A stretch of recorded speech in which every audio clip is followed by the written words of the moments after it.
Hello friends, welcome to my channel English academy. আমি পৌলমী, আর আজ আমি আপনাদের জন্য নিয়ে এসেছি ইংলিশের কিছু কমন মিস্টেক্স, যে ভুলগুলো আমরা সাধারণত ইংরেজি বলতে গেলে বা লিখতে গেলে করে ফেলি। তাই নির্ভুলভাবে যদি আপনারা ইংরেজি বলতে চান বা লিখতে চান, এই জিনিসগুলো বা এই ভুলগুলো আপনাকে অবশ্যই জেনে নিতে হবে। তাহলে আসুন দেখে নিই সেই ভুলগুলো। প্রথমেই আছে দ্য নিউজ আর ট্রু। এই নিউজ শব্দটি হচ্ছে একটি সিঙ্গুলার নাউন, সুতরাং এর সাথে কখনোই আর অ্যাড হয় না। এটির সাথে সবসময় সিঙ্গুলার ভার্বই যুক্ত হয় বা সিঙ্গুলার ভার্বকেই আমরা ব্যবহার করি। নিউজ মানে হলো খবর। আসলে আমরা জেনে থাকি এস বাই এস অ্যাড করলেই সেটা প্লুরাল হয়ে যায়, কিন্তু সেটা সব ক্ষেত্রে হয় না। নিউজ একটি মনে রাখতে হবে যে এটি একটি সিঙ্গুলার নাউন, সুতরাং এর সাথে আমরা সবসময় সিঙ্গুলার ভার্বই ইউজ করব। It is an uncountable singular noun and it takes a singular verb. যদি নিউ আমরা শব্দটাকে ভেবে নিই, নিউ তো একটি অ্যাডজেক্টিভকে নাউনে পরিণত ওইভাবে এস বাই এস করে করা যায় না। সুতরাং নিউজ শব্দটাই হলো খবর এবং এর সাথে সিঙ্গুলার ভার্ব হবে। The children's are playing in the park. এখানেও একটা ভুল আছে, সেটা হচ্ছে চিলড্রেন্স। আনসার হবে the children are playing in the park. ওই যে আমি বললাম, আমরা ভেবে নিই যে এস বা ইয়েস অ্যাড করলেই প্লুরাল হয়ে যায়, কিন্তু সেটা সব ক্ষেত্রে হয় না। এই চিলড্রেন শব্দটি নিজেই একটি প্লুরাল ফর্ম, কারণ চিলড্রেন শব্দটার মানেই হচ্ছে একের বেশি শিশু। সুতরাং এই প্লুরাল ফর্মটাকে আবার এক্সট্রা করে প্লুরাল করার জন্য এস বা ইয়েস অ্যাড করতে হয় না। এই প্লুরাল ফর্মের সিঙ্গুলার ফর্ম হচ্ছে চাইল্ড। চাইল্ড থেকে চিলড্রেন শব্দটি হয়। যেমন কিছু কিছু ক্ষেত্রে হয় বয় থেকে বয়েজ। আমরা জানি যে বয় থেকে বয়েজ, এক্ষেত্রে আমরা এস অ্যাড করে প্লুরাল করি। কিন্তু আবার কিছু কিছু নাউন আছে যেগুলোতে আমরা এস বা ইয়েস অ্যাড করতে পারি না, সেইগুলোর ক্ষেত্রে তার প্লুরাল ফর্মটাই চেঞ্জ হয়ে যায়, যেমন চাইল্ড থেকে চিলড্রেন। তাই চিলড্রেন শব্দটি হলো একটি প্লুরাল শব্দ। এর সাথে আমাদের কখনোই এস বা ইয়েস অ্যাড করতে হয় না, বা এস বা ইয়েস অ্যাড করে প্লুরাল করতে হয় না। এর আনসারটি তাই জন্য হবে নট দ্য চিলড্রেন্স। চিলড্রেন্স নয়, the children are playing in the park. এই রকম ছোটোখাটো ভুল আমরা প্রায়শই করে থাকি। তাই চিলড্রেন শব্দটি একটি প্লুরাল ফর্ম, তাই এর সাথে এস বা ইয়েস যুক্ত করে আমরা কখনোই প্লুরাল নতুনভাবে করব না।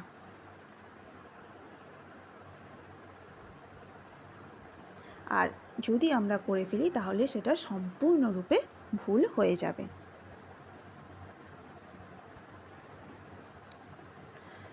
পরেরটা আসি, the teacher called me on 10 o'clock। এখানে ভুল হচ্ছে এই প্রিপোজিশন অন। আনসার হবে the teacher called me at 10 o'clock। The teacher called me at 10 o'clock। নির্দিষ্ট সময় যখন আমরা বলি তখন আমরা এই অ্যাট প্রিপোজিশনটি ইউজ করি, আর অন প্রিপোজিশন ইউজ করি আমরা যখন নির্দিষ্ট কোনো দিনকে বোঝাই। যেমন কোনো নির্দিষ্ট দিনে আসতে হবে, যেমন সানডে, মানডে, টিউসডে, ওয়েডনেসডে। আর যখনই কোনো নির্দিষ্ট টাইম বলে দেবো তখন কিন্তু আমরা সেখানে অ্যাট ইউজ করব। যেমন at 6 o'clock, at 8 o'clock, at 7 o'clock। এইগুলো হচ্ছে টাইম অফ প্রিপোজিশন বা preposition of time.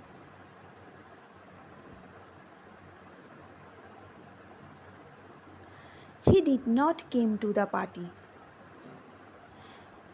He did not came to the party. Answer হবে he did not come to the party. কেন? কারণ ডিড দিয়ে আমরা অলরেডি পাস্ট করে ফেলছি, তাই জন্য ডিডের সাথে যখনই আমরা ভার্বের ফার্স্ট ফর্ম ইউজ করব সেটা হবে একদম কারেক্ট ফর্ম। ডিড প্লাস কাম মিলে হয় তখন কেম বা ভার্বের সেকেন্ড ফর্ম বা পাস্ট ফর্ম। আমরা সবাই জানি যে প্রেজেন্ট থেকে পাস্ট করতে গেলে কাম থেকে কাম হয়ে যায়, কিন্তু যখনই আমরা সেক্ষেত্রে ডিড ইউজ করছি তখন কিন্তু আমাদের সবসময় ভার্বের ফার্স্ট ফর্মটাকে ইউজ করতে হবে। আর সেই ক্ষেত্রে এর আনসারটিও হয়ে যাবে he did not come to the party. যদি আমরা দুটোই ডিডও একটা পাস্ট টেন্স আবার তার সাথে কেম আর একটা পাস্ট টেন্স যোগ করে দিলাম, তাহলে সেটা পুরোপুরি ভুল হয়ে গেল এবং সেটা সিম্পল পাস্ট টেন্সের কোনো ফর্মেই এলো না। এইটাই হলো ভুল। এই ভুলগুলো আমরা প্রায়শই করতে থাকি, যেহেতু দুটোই পাস্ট করে দিলাম না, সেক্ষেত্রেই হচ্ছে ভুল হয়ে যায়। কারণ সিম্পল পাস্ট টেন্স হচ্ছে হি কেম টু দ্য পার্টি। এখানে আমি তিনটে ফর্ম দেখিয়েছি, একটা হচ্ছে পজিটিভ, একটা নেগেটিভ, একটা হচ্ছে ইন্টারোগেটিভ। নেগেটিভ বা ইন্টারোগেটিভ করতে গেলে পাস্ট টেন্সে আমাদের ডিড ইউজ করতে হয়। আর ডিডটা যখন ইউজ করে ফেলছি তাহলে প্রথমেই আমি দেখিয়েছি ডিড প্লাস ভার্বের ফার্স্ট ফর্ম মিলেই হয়ে যায় ভার্বের সেকেন্ড ফর্ম। তাই জন্য ডিড প্লাস কাম মিলে ওটাকে কেমই বুঝিয়ে দিচ্ছে। He did not come to the party. আর কোয়েশ্চেন যদি করতে হয় did he come to the party, এইভাবে করতে হবে।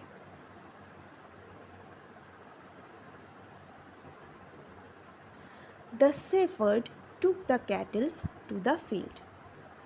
এইখানে ভুলটা হলো এই ক্যাটেলস শব্দটি, এটা ক্যাটেলস কিন্তু হবে না, এটা হবে cattle. The shepherd took the cattle two the field, কারণ এই ক্ষেত্রেও ক্যাটেল হচ্ছে প্লুরাল ফর্ম। ক্যাটেলকেও প্লুরাল করতে গেলে এস বাই এস অ্যাড করতে হয় না। যেমন হচ্ছে আপনার চিলড্রেনকে এস বাই এস অ্যাড করতে হলো না, তেমনই ক্যাটেলকেও অ্যাড করতে হয় না, এস বাই এস দিয়ে প্লুরাল করতে হয় না। ক্যাটেল মানে হচ্ছে গবাদি পশু এবং এটি একটি কালেকটিভ নাউনের মধ্যে পড়ে, গবাদি পশুর দলকে বোঝায়, সুতরাং এর কোনো সিঙ্গুলার ওইভাবে হয় না। ক্যাটেল শব্দটিই একটি প্লুরাল শব্দ, কারণ কখনোই আমরা এ ক্যাটেল বলি না বা এ ক্যাটেল বলা যায়ও না, কারণ গবাদি পশুর পুরো দলটাকে বোঝায়, এখানে একটা বোঝায় না। তাই জন্য এই ক্যাটেল শব্দটাই হচ্ছে প্লুরাল, এর সাথে কখনোই আমরা কোনোদিনই এস বা ইএস অ্যাড করতে পারবো না। The word cattle is a plural noun and it refers to a group of animals such as cows, buffaloes, bisons, এদের একত্রিত দলটাকে আমরা ক্যাটেল বলে থাকি। সুতরাং ক্যাটেল শব্দটাই হচ্ছে প্লুরাল, এর কোনো সিঙ্গুলার হয় না। There is no singular form of cattle. The word cattle is a plural noun and it refers to a group of animals such as cows, buffaloes, bisons, etc. And there is no singular form of cattle. ক্যাটেলের কোনো এক বচনই হয় না, সুতরাং এটা সবসময় আমরা ক্যাটেলই ব্যবহার করব। এর প্লুরাল ফর্ম নিয়েও ভাবতে হবে না, সিঙ্গুলার ফর্ম নিয়েও ভাবতে হবে না। এরপরে আছে এভরিবডি আর ইনভাইটেড। এভরিবডি বলতে আমরা সকলকে বোঝাই, তাই জন্য আমরা ভাবি হয়তো এখানে অনেকজন আছে, তাই জন্য প্লুরাল ফর্মই হবে ভার্বে, কিন্তু তা নয়। এভরিবডি যদিও সকলকে বা প্রত্যেককেও বোঝালেও এটি কিন্তু একটি সিঙ্গুলার নাউন নাউন নয়, প্রোনাউন হিসেবেই এটাকে ট্রিট করা হয়। সুতরাং এর সাথে সবসময় এভরিবডি হোক, এভরিওয়ান হোক, এর সাথে সবসময় সিঙ্গুলার ভার্বই ইউজ করতে হয়। Everybody refers to a group of people, এটা রেফার করে একটা গ্রুপ অফ পিপলকে, কিন্তু but it is treated as a singular pronoun. ঠিক আছে, এটা সবসময়ই একটা সিঙ্গুলার প্রোনাউন হিসাবে ট্রিট করা হয়। সুতরাং এর সাথে কখনোই আমরা প্লুরাল ভার্ব ইউজ করতে পারি না, যদিও এটা অনেকজনকে বোঝায় বা সকলকে বোঝায়, কিন্তু সেক্ষেত্রেও আমরা যেহেতু এটা সিঙ্গুলার প্রোনাউন, তাই জন্য এর সাথে সবসময়ই আমরা সিঙ্গুলার ভার্বই ইউজ করব। প্লুরাল যদি ইউজ করি ভার্ব তাহলে কিন্তু সেটা ভুল হয়ে যাবে, আর এই ভুলগুলোই আমরা প্রায়শই করে থাকি। Everybody refers to a group of people, but it is treated as a singular pronoun, so it is always used with a singular verb. Everybody refers to a group of people, but it is treated as a singular pronoun, so it is always used with a singular verb.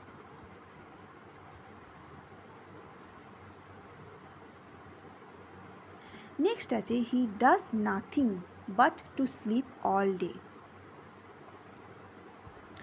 এখানে ভুল হলো এই বাটের পর two, এই যে আমরা preposition বলুন বা ইনফিনিটিভ বসিয়েছি, ইনফিনিটিভ বলা যায় এটাকে, হ্যাঁ সেটা কিন্তু হবে না, এখানেই এটা ভুল হয়ে গেল। হি does nothing but slip all day. এই নাথিং বাট মানে হচ্ছে শুধু, সে ঘুমানো ছাড়া সারাদিন ধরে আর কিছু করে না। কিন্তু নাথিং বাট একটি বেয়ার ইনফিনিটিভ সাথে ইউজ করা হয়। বেয়ার ইনফিনিটিভ না, এটি একটি ফ্রেজ এবং এটি ফলো হয় বেয়ার ইনফিনিটিভ দ্বারা। সুতরাং এর সাথে কখনোই আমরা ইনফিনিটিভ অ্যাড করতে পারবো না। ইনফিনিটিভ ওই যে টু স্লিপ সেটা কিন্তু অ্যাড করা যাবে না, টুটাকে অ্যাড করা যাবেই না, এটা হচ্ছে বেয়ার ইনফিনিটিভ দিয়ে ফলো হয়। Nothing but is a phrase and it is followed by bare infinitives. Nothing but is a phrase and it is followed by bare infinitives. সুতরাং এর সাথে কখনোই আমরা কিন্তু টু ব্যবহার করব না, যখনই আমরা ভার্ব ইউজ করব তখনই কিন্তু টু ছাড়াই আমাদেরকে ইউজ করতে হবে। আচ্ছা, বেয়ার ইনফিনিটিভস কোনগুলো সেগুলো আমরা দেখে নিই একটু। বেয়ার ইনফিনিটিভস হচ্ছে যে ভার্বগুলো আপনার বেস ফর্ম, মানে ভার্বের ফার্স্ট ফর্ম, যেমন ড্রিঙ্ক, সি, ইট, এইগুলো হচ্ছে বেয়ার ইনফিনিটিভ ভার্ব আমরা বলে থাকি, base form of the verb. আর ফুল ইনফিনিটিভ যখন আমরা করতে যাই তখনই কিন্তু ভার্বের পাশে আমরা টু ইউজ করি, যেমন to drink, to see, to eat, to go, এইভাবে আমরা ইউজ করতে থাকি। এইটাই হলো বেয়ার ইনফিনিটিভ আর ফুল ইনফিনিটিভের মধ্যে ডিফারেন্স। আর নাথিং বাট সবসময় ফলো হয় বেয়ার ইনফিনিটিভস দ্বারা, তাই জন্য হি does nothing but full infinitive কখনোই হবে না, হয়ে যাবে বেয়ার ইনফিনিটিভ, তার মানে শুধু ভার্বের ফার্স্ট ফর্মটা। She speak English good. এখানের ভুল হচ্ছে টেন্সে, আনসারটি হবে আর টেন্সের সাথেও অ্যাডজেক্টিভে। She speaks English well. She হচ্ছে থার্ড পারসন সিঙ্গুলার নাম্বার, আর থার্ড পারসন সিঙ্গুলার নাম্বার হলেই ভার্বের সাথে সিম্পল প্রেজেন্ট টেন্সে এস বা ইয়েস অ্যাড করে দিতে হয়, সেই জন্য শি এর সাথে স্পিক্স এই শব্দটি হবে, এখানে কিন্তু স্পিক হবে না, কারণ সিম্পল প্রেজেন্ট টেন্সের ফর্মই হচ্ছে সাবজেক্ট, ভার্বের ফার্স্ট ফর্ম আর অবজেক্ট। আর সাবজেক্ট যদি থার্ড পারসন সিঙ্গুলার নাম্বার হয়, যেমন শি, হি, যে কোনো ধরনের নাম, তাহলে কিন্তু তখন সিম্পল প্রেজেন্ট টেন্স করতে গেলে আমাদের ভার্বের সাথে এস বা ইয়েস অ্যাড করতে হবে। সেই ক্ষেত্রে তাই জন্য এখানে দুটো ভুল আছে, একটা হচ্ছে স্পিকের ক্ষেত্রে, একটা হচ্ছে শেষে গুড। আনসারটা হয়ে যাবে শি স্পিক্স ইংলিশ ওয়েল।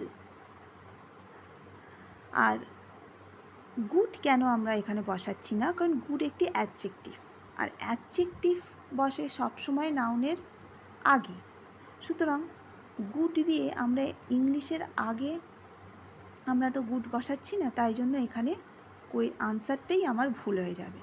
তাই জন্য সে ভালোভাবে ইংলিশ বলতে পারে, যেমন শি স্পিক্স ইংলিশ ফ্লুয়েন্টলি, এই ফ্লুয়েন্টলি হচ্ছে একটা adverb. She speaks English confidently, confidently একটা অ্যাডভার্ব। তেমনি গুডের পরিবর্তে ওয়েল এই অ্যাডভার্বটিকে বসালে তবেই সেন্টেন্সটি পুরোপুরিভাবে নির্ভুল হবে, না হলে কিন্তু ভুল হয়ে যাবে। তাই জন্য শি স্পিক্স ইংলিশ ওয়েল, যেমন শি স্পিক্স ইংলিশ ফ্লুয়েন্টলি বা শি স্পিক্স ইংলিশ কনফিডেন্টলি। যেহেতু ly যুক্ত করছি তাই জন্যই আমরা ভাবি অ্যাডভার্ব, কিন্তু ওয়েলটাও একটি অ্যাডভার্ব, সেটা ly যুক্ত হয়নি, সেটা কিন্তু কোনো ব্যাপার নয়। ওয়েল হচ্ছে একটি অ্যাডভার্ব, এটা মনে রাখতে হবে। ডান্স অন দিস সং, এইখানে বলা হচ্ছে ডান্স অন দিস সং, এর ভুলটা হচ্ছে এই on. Dance on this song কখনোই হয় না, হয় ডান্স টু দিস সং অথবা হতে পারে ডান্স উইথ দিস সং। কারণ ডান্স অন দিস সং বোঝালে বলা হয় যে ডান্স কোনো কিছুর ওপর, হয়তো কোনো স্টেজের ওপর বা কোনো সারফেসের ওপর নাচাকে, তার জন্য অন। অন মানে আমরা জানি যে ওপর, সারফেস ভাগ বোঝায়। তাই জন্য এখানে কিন্তু এই ক্ষেত্রে মানেটা কিন্তু পুরোপুরি ভুল হয়ে যাচ্ছে সেন্টেন্সে। তাই জন্য যদি আমরা বলি এই গানটার সাথে নাচো, তাই জন্য dance to this song. Dance on means dancing on a surface or stage, কোনো স্টেজের ওপরে নাচাকে আমরা ডান্স অন বলতে পারি তখন, কিন্তু কোনো গানের সাথে নাচাকে কিন্তু বলতে হবে dance to this song. Dance on means dancing on a surface or stage, for example dance on the floor. কিন্তু যখনই কোনো গানের সাথে বা গানের তালে তালে নাচতে বলা হয়, তখনই কিন্তু আমাদের উচিত ইউজ করা to, dance to this song. We should use to for dancing accompanied by the music, মানে মিউজিকের সাথে বা মিউজিকের তালে নাচা। We should use to for dancing accompanied by the music.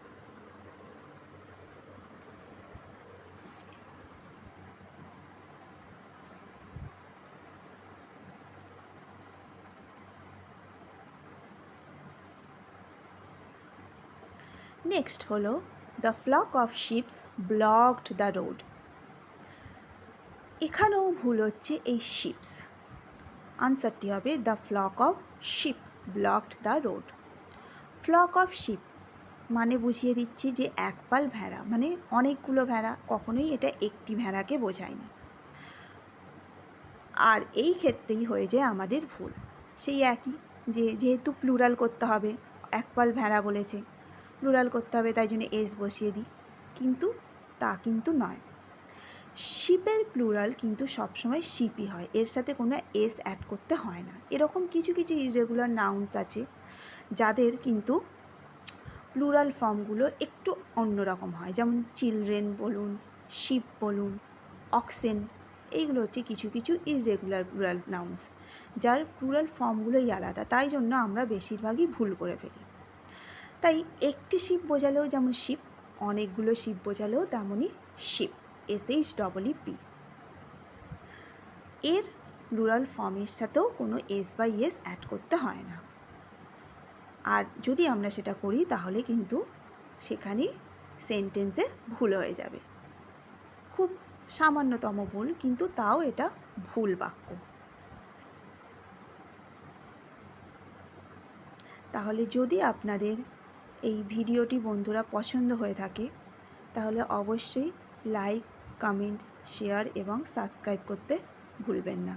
Thank you so much for watching this video.